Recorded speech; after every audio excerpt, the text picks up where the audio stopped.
Okay, hello everyone. Happy Sunday. Thank you for joining us.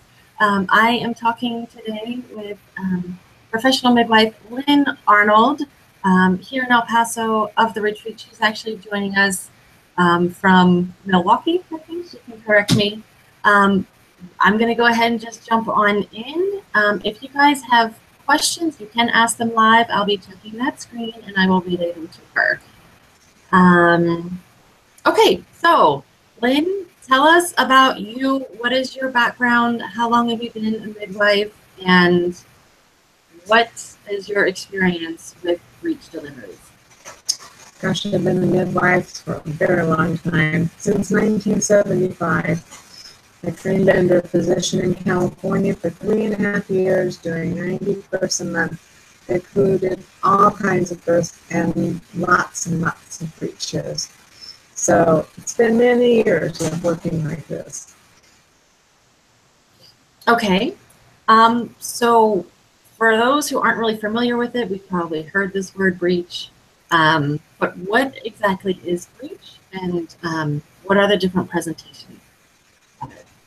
Well, breech presentation is a normal variation of birth and of a presentation, and it normally includes the feet, the butt, or 1 foot. It can be kneeling, anything that has to do with the bottom part coming in. Okay, so babies, everybody wants their baby to turn head down, but if your baby is breech, they haven't done that. When do most babies turn breech? Like, when do you start to get concerned if a baby hasn't turned head down?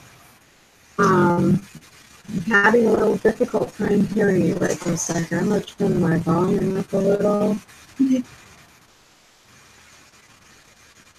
I'm sorry. Try that again, Rachel, please. Okay.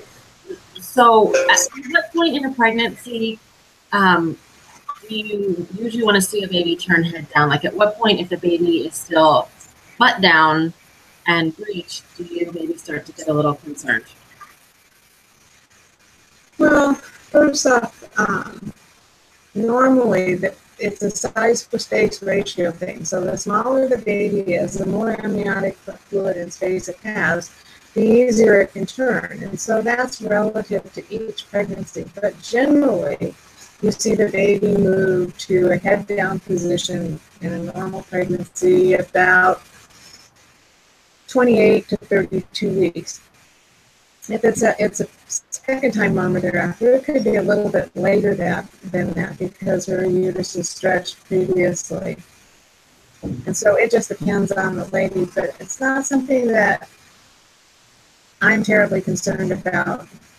Mainstream medicine is, but if you know how to deal with it, it's a different story. Recently, there's been a lot of work on doing retraining breech, and so once it's retrained, they want to retrain it rather than an emergency situation, just another skill to have. And I think that's a really good point of view, because it's really not an emergency if you know what you're doing.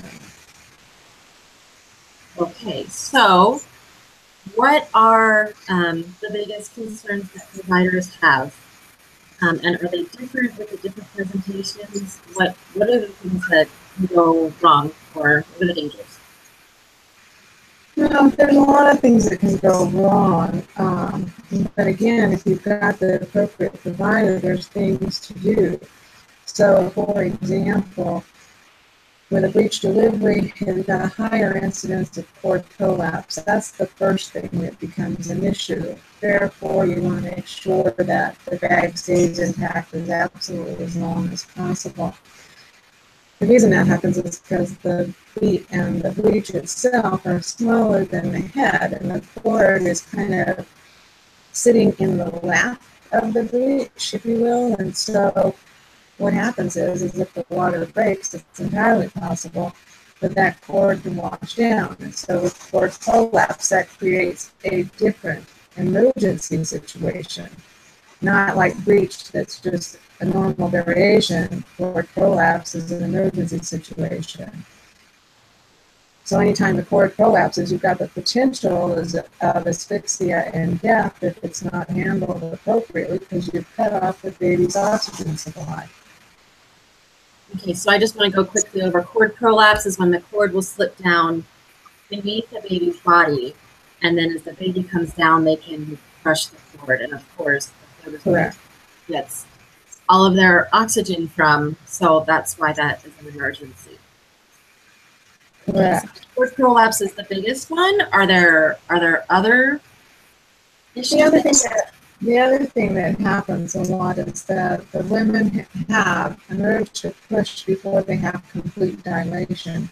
And so what happens with that is that as the baby descends, they feel it in the vaginal vault, or they might have a foot hanging out, and they think that it's okay to push because they've got an urge to push. And so it's extremely important to make sure that the cervix is completely dilated. If not, because the body is smaller than the head, what happens is the body drops into the vault, into the vaginal vault, and entraps the head with the cervix, and the head can't come through. Then what happens is you get cord compromise, and there's a lot of things that you have to do in order to get that baby out quickly. Once the baby is delivered to the umbilicus, you've got 5 to 8 minutes before you have a severe resuscitation and possible death. Okay, so the smaller body can come through, but if the cervix isn't fully dilated, the baby's just hanging out like this with the cord already out, or the cord would then also be caught between the head because it's still connected. It's like this. The cervix is like here. Right. Okay, and so you can't get through. So the cord is coming down through here as well. And then it's being compressed by the vault because the baby's hanging through there. So that, again, decreases flow, oxygen flow to the baby during that time. Okay. So what do you do? How do you prevent those things from happening? Are there other things that you also look for that we haven't covered yet? Well, what you're going to do is you're going to try to eliminate that problem by making sure that the cervix is completely dilated before you allow the mother to push. Ina May Gaskin, in her years of work with doing breeches, always said to wait an hour after you think you have complete dilation to assure that all the cervix is gone. Now, that can be a difficult process when the mother has such a strong urge to push. And so with a multip, a woman who's had more than one baby, it's a little bit easier. But when you're doing first-time moms and a breech presentation, you need to make sure that that cervix is complete. And so you can try to reduce the amount of pressure, like having her in a sideline rather than an upright, because you want gravity to work for you, but not quite yet. You want to wait until you've got full dilation and you know it's been there for a given period of time. And so that upright position should be discouraged at that point. The mother should be encouraged to blow, and the baby should be being monitored almost continuously during that time, just to make sure the heart tones are good. If you've got a decrease in O2, the fetal heart rate is going to drop, and quickly. Okay, and what would you do in that situation? There's lots of tricky things that you can do as a provider. That you can lift the part, you can, that basically, and if you're really stuck and you can't get it out, you can actually cut the cervix, which seems a bit barbaric, but it does give you a more likely life baby at the end of it. In all the breeches I've ever had to do, I've only had one time where I thought that might have been a good idea to do.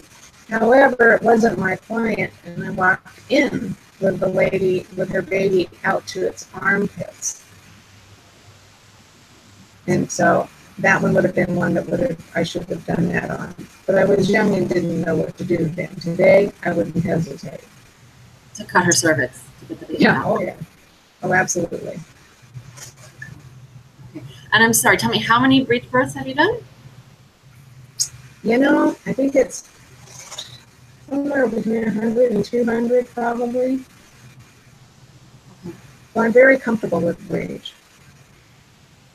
Okay. The problem is that most people haven't had the opportunity to do anything but YouTube videos in the way of training, and I have the opportunity that most didn't have. I've been very blessed in that ability and learning and education and working with it. Mm-hmm. Okay, so so basically the baby's body comes out. If the cervix isn't completely dilated, you try to lay mom down, keep her from pushing, and then once she dilates, you're monitoring baby, and as long as baby still is good, once she dilates, you tell her to push, and that's how the rest of it goes. Yes, well, there's a lot of new stuff coming out of like the Heads Up Breech Conference and all the other people in Europe and Canada, and they're advocating to upright breech once that she's complete, and that's the safest way. The biggest thing is to, as the practitioner has to know the mechanisms of a breech birth, and once that mechanism begins to move to an abnormal presentation through that mechanism, you need to restore the mechanism. So if you don't know what's the normal mechanism, how the baby travels through the pelvis, then you don't recognize when there's an issue, and then you've got a problem, then you can have a stuffed baby. One of the things that they went through a few years back was there was a bunch of people teaching hands off the breech, don't touch the breech. Well, the problem with that is sometimes you need to actively manage. And so when they were not touching the breech, they were just letting it sit there until it died. And so that's not the way you deal with it. You have to know the steps. So sometimes if the mechanism isn't flowing correctly, you will go in and manually manipulate to turn the baby, move the baby, or what other kind of things? Well, for example, a posterior, sacrum posterior does not deliver well. And you can change that as a provider. And so your provider needs to know that the baby's rotation is wrong. Stop the rotation from going that far and put it back where it's supposed to be so you can complete the delivery safely. And so that's you reaching in and manually touching the baby? You have to reach in because basically the baby's out. Right. And what's in there is the head and maybe the arms and armpit. And so you need to watch those things and know what those mechanisms are. So when I'm teaching breech presentation for continuing education, that's exactly what we do. We do it over and over and over and over again until the attendees of the workshops are able to recognize that these are the steps that have to happen. These are the position the baby needs to be in. And if you get those, you're less likely to have problems. Okay. Okay, so when did delivering breech become kind of taboo? Because it really started back in the 80s, a little bit before that, when they actually, there's statistics that show that outcomes of breech deliveries are with morbidity and mortality are increased with vaginal delivery. So there was a group of doctors that got together and decided that, well, maybe if they did the cesarean for each breech baby, that they would be able to improve the morbidity and mortality rates of these breech babies. Well, as time went along, coming into the 90s and all that, where they could actually put together the numbers, what happened was they realized that it was not improving. And so then you have the situation where everybody was worried about litigation, they were making arbitration agreements, all of that. So now you have the legal push on it as well. And so even though the statistics didn't show an improvement, now they were more worried about litigation. And so as that moved forward, what happened is they started teaching it only in medical schools as an emergency technique. So that if a woman came in a breech presentation, everybody is running around like you need to do a full resuscitation and getting her to the OR. Sometimes the babies would be nearly delivered and they'd push them back inside because they were terrified of having a breech delivery. It was an emergency situation. And so it's gotten to the point that today, many of the doctors don't know how to deal with it in a non-emergent situation. And so there's a large group of providers that are older, like myself, who learned and are not afraid of breech and understand that it's normal variation. And now they're trying to set up clinics to help train new physicians on how to do this without having to go to the cesarean. Our cesarean rates are too high. We all know it, but this is one way of helping to reduce them. Because even if they do it for a primary, then you have the situation, now you've got the VBAC problem. And so basically, it has to be retaught to providers. Okay. And it sounds like there's a lot of movement to do that you're attending conferences and groups and organizations that are working toward that. Well, yeah, there's groups doing it a lot. I don't know that I would use that term, but there's a lot of push. And even in the ACOG bulletins and committee opinions, they're saying stuff about, well, you know, maybe it's better to do the breech this and making sure that the provider knows what they're doing and you have all the necessary stuff available for resuscitation. However, if you go into Canada and Europe and England, they're being done all the time up there with a better outcome with everything. So some of the best studies and evidence base is coming up from other countries other than the United States. Okay. Yeah, I don't know anybody I've ever heard of who was still breech at term had a cesarean. I don't know anybody who had a breech baby who actually. Well, even locally in El Paso, I believe there's a couple of doctors, even at UMC, that'll do it. The problem is they are on a rotation, so you don't know who you're going to get. So if you're going to Texas Tech with the midwives and that, they know those doctors who are available, but on a rotation, they're not going to call somebody in that isn't on. And so it's kind of difficult if that person's not there, you're going to get a cesarean. So it's kind of hit or miss there.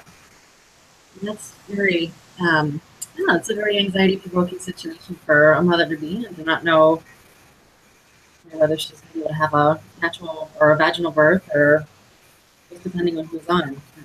Right, exactly. Yeah.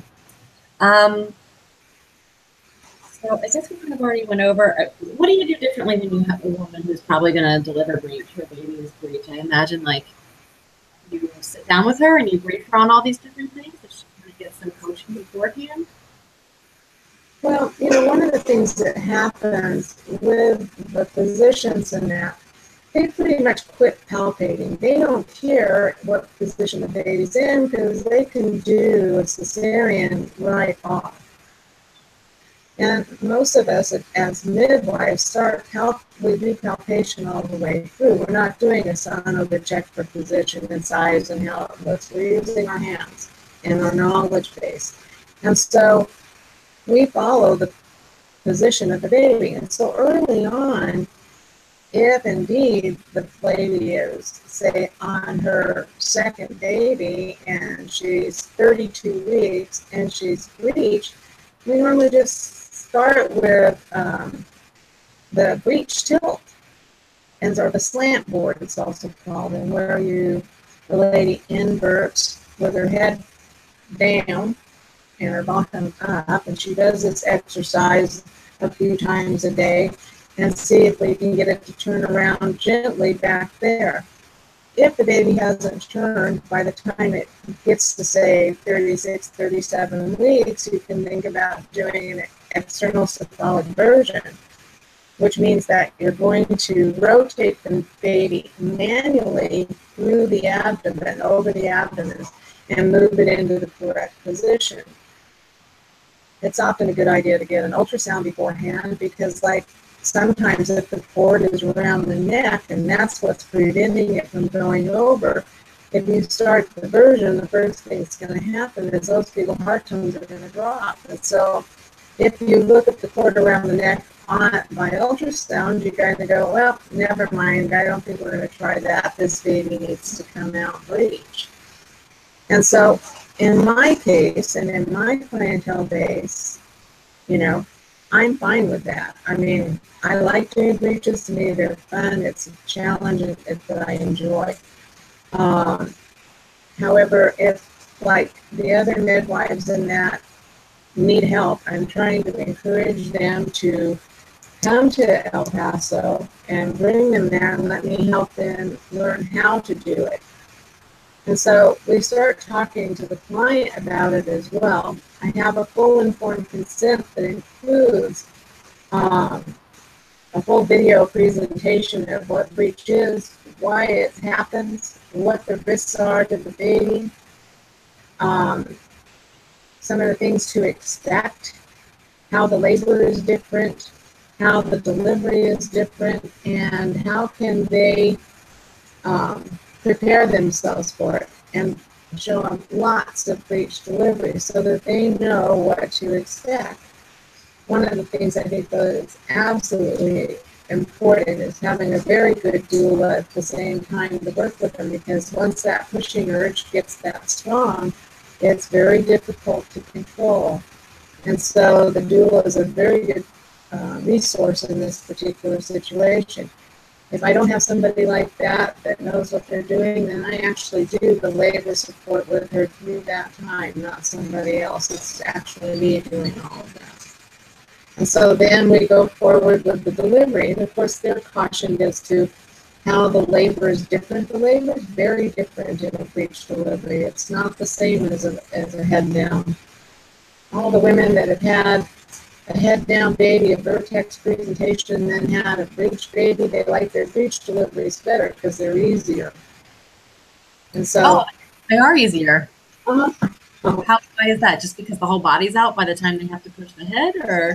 You don't have, remember, I just told you the head is 1/3 of the size. The head is hard. Okay? And so the cervix opens like a turtleneck sweater over the head, where the breech or the feet go down and they actually wedge the cervix open. And so it doesn't hurt as bad. And so basically the only hard part is not pushing until the cervix is complete. And so, and then once it is complete, it goes fairly quickly. It's not like the head down baby.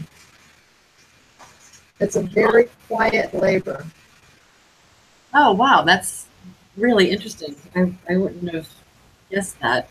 So I guess it's easier going through this thing. What happens to the baby's head when it's coming through the cervix and that from that angle? Does it tilt up? Because with the head down baby, you want them doing this. No, it still flexes. It still does this. Okay, like this. And through. Yeah, it still does this. I don't have any of my dolls here. I would show you. I should have brought one. Maybe we can workshop or something if there's enough interest that we can actually do that. That's really fascinating. Okay. And so I guess we sort of already covered the worst case scenario would be if mom's not dilated, but the cord is getting and the body's out. Most of the time it has to do with hypoxia and asphyxia. That's generally what it has to do with. And so any provider who is going to do a breech delivery, it should never be done with the idea, oh, this is a piece of cake. It takes experience, it takes learning, it takes knowing how to do these things. But you also need to be very comfortable with neonatal resuscitation. Because if you normally have lower Apgars, and particularly in that 1 minute Apgar, because the babies are a bit shocky, everything goes fast. And it's not uncommon to have to do a mild resuscitation. in a breech delivery. And so the provider that is chosen to do that needs to be comfortable with that breech presentation and resuscitation. Okay. And so I'm sure a lot of women would just ask, well, why don't I just have a cesarean? You know, why go through, all these different maneuvers and you can just remove the baby? So what are the risks of a cesarean versus a breech that Well, even, way? There's a lot of risk in cesarean. And even if there isn't so much in the first one, every time they have another one afterwards, there becomes a problem. And when you look at the United States and its rising maternal mortality rates, and you look at the rising percentage of cesarean sections, what you've got happening here is they're correlating some of that to cesarean. Of course, not all of it, but some of it. And so when you've got all these repeated cesareans, and especially unnecessary ones, and really the outcomes do not change for breech by doing the cesarean. And so why would you put the mother at risk for further issues down the way if it doesn't change the overall percentage of fetal morbidity and mortality? And so the biggest thing again is training the providers to do the deliveries. And so there isn't as much risk. Okay, so a woman in El Paso has a baby that's breech and not flipping. Do you know who she can go to in the area? You said there are a few physicians at Texas Tech. I don't know the names of those two doctors over at UMC. I have just heard about them being there. I'm not certain who else in the community does them. I know that I've been doing it my entire career, so a lot of them come to me. Most of my breeches come to me from other people, because most of mine turn beforehand because I'm paying attention to it.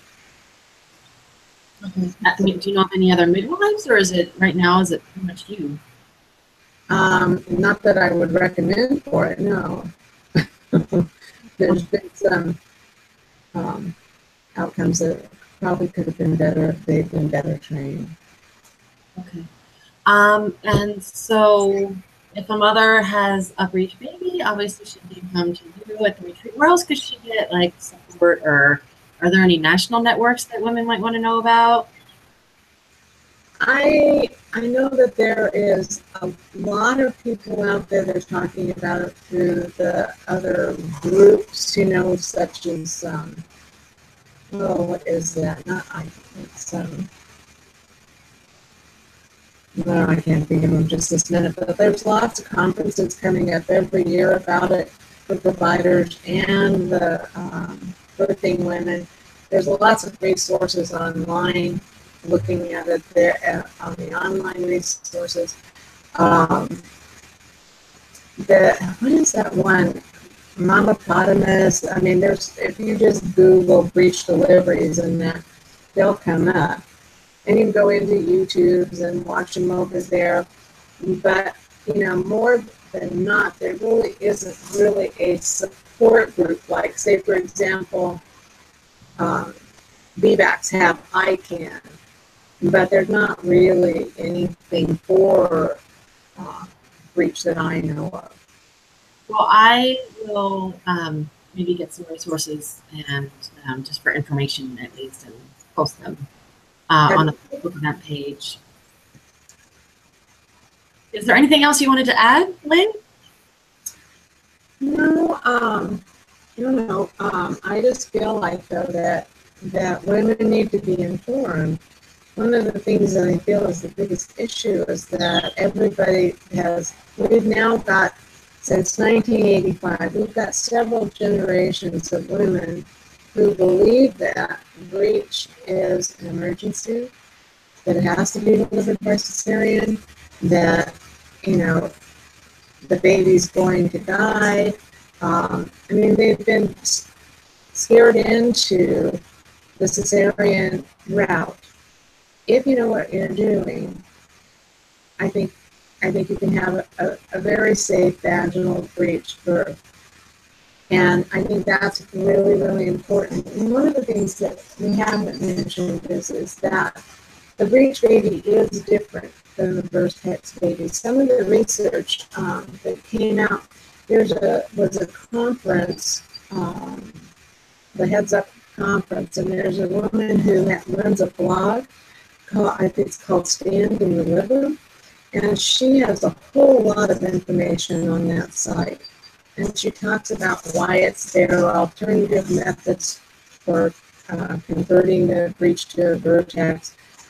She has a summary of that conference, and so you can get a lot of information there. And so I feel like something like that would be a really good place for somebody to actually research a little bit and see what's happening. Her name is Rexa, R-I-X-A, and I can't remember the last name at this moment, but she's really done a lot of work there in regurgitating that stuff in a way that's really understandable for everybody, whether you're a provider, a doula, or the actual breech client, or maybe a concerned family member. But so we've programmed people over the last few generations to believe that it's not possible, that these babies are different.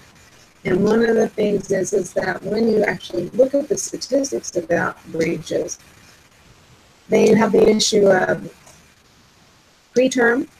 There's more of the preterm babies that are breech. There are the women who have polyhydramnios who have breech. Polyhydramnios is often associated with anomalies. And so if you've got a baby with anomalies, then it does not participate in its own version, moving the head down, as, say, for example, a normal baby would. And so then you have issues with neural responses. Like, so if the baby has congenital, really severe congenital neural problems, it won't move. If the baby is stillborn, it's not likely to move, because if it's died intrauterine, it's not participating. So those kinds of babies increase the risk to breech when you're looking at that morbidity and mortality rate. And so with that being known, I think it's really, really important that to also say, though, that there's a lot of breeches out there that are bright and intelligent and wonderful people. That doesn't mean that there was something wrong with them. They're just different. Mm-hmm. And so I think we need to acknowledge that. So when you're looking at some of the new literature that Drexel is putting up there on Stand and Deliver, it's very, very interesting and it's a rabbit hole you can go down for days, absolutely for days, by the time you look up all the research and the references and go back and forth. And so I feel like that people need to learn that you can safely deliver your breech with a qualified provider that knows what they're doing. It's, again, we've got the same problem with VBAC. We've got generations believing that everybody's going to die if you VBAC. It's got the same problem with breech, because that was the conception back from the 80s. Well, from 1980 to present is, nearly 40 years. That's at least 2 generations of cultural beliefs, not necessarily based on evidence, that they all believe it, and so they're scared. And so it's like everything else, like when we're dealing with VBAC, I want them to understand and know what the real risks are. And so it's hard to find people who will sit down and do a really good informed consent with a breech woman and let her know. And then meanwhile, back at the ranch, she goes home and says, well, I'm going to have my baby breech. I feel like it's safe. And then you've got that 2 generations of education actually saying, oh, you're nuts. You're going to wind up having that baby. What are you thinking? And so it's an undermining of what happens. So